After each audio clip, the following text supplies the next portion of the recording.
ఎట్లా సమర్థించుకుంటారో బీజేపీ నాయకులు ఇప్పుడు ప్రజలకు వివరించాలి. వీటన్నిటి నేపథ్యంలో ఈ అన్నిటిని విశ్లేషించడానికి ఇంకా కొంత సమయం పడుతుంది.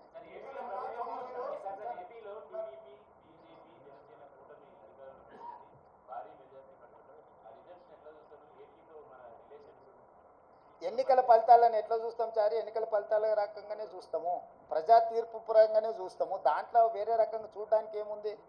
ప్రజలు తీర్పు ఇచ్చిండ్రు, ఆ తీర్పును జగన్మోహన్ రెడ్డి గారు నేను స్వాగతిస్తున్నా అన్నాడు, చంద్రబాబు నాయుడు గారు నేను స్వాగతిస్తున్నా అన్నాడు.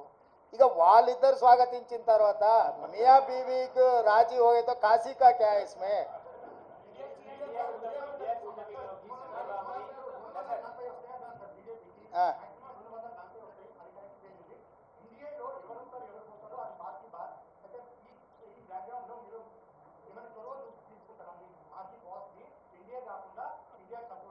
నీ సూచన ఏంది రాహుల్? ఏం చేస్తే బాగుంటుంది?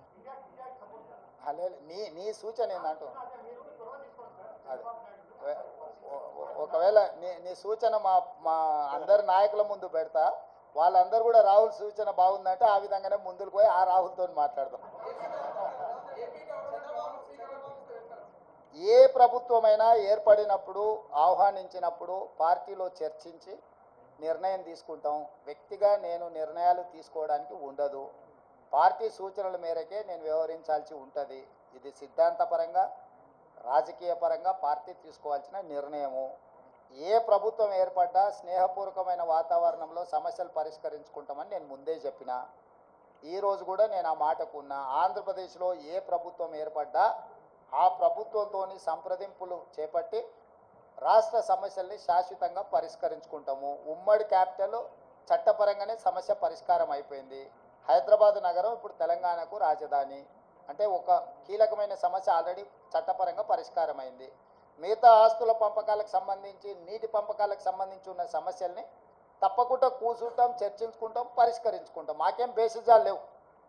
రాష్ట్రం యొక్క అభివృద్ధి, రాష్ట్రం యొక్క అభ్యున్నతి కోసము ఎవరితోనైనా చర్చించడానికి మేము సిద్ధంగా ఉన్నాం, పరిష్కరించుకుంటాం.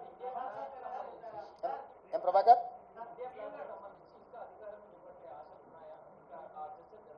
నాకు తెలియదు, నేను ఢిల్లీకి వెళ్ళలేదు. ఇండియా కూటమి ఢిల్లీలో చర్చలు చేస్తారు. మన వాళ్ళు ఎవరైనా ఉంటే అక్కడికి ప్రశ్న అడగమను.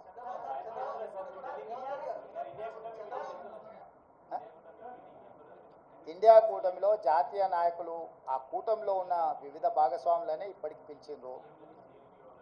ఇంతవరకు అయితే ఆహ్వానం రాలేదు. ఏదైనా ఢిల్లీకి సూచన చేస్తే మీరు తప్పకుండా వెళ్తారు.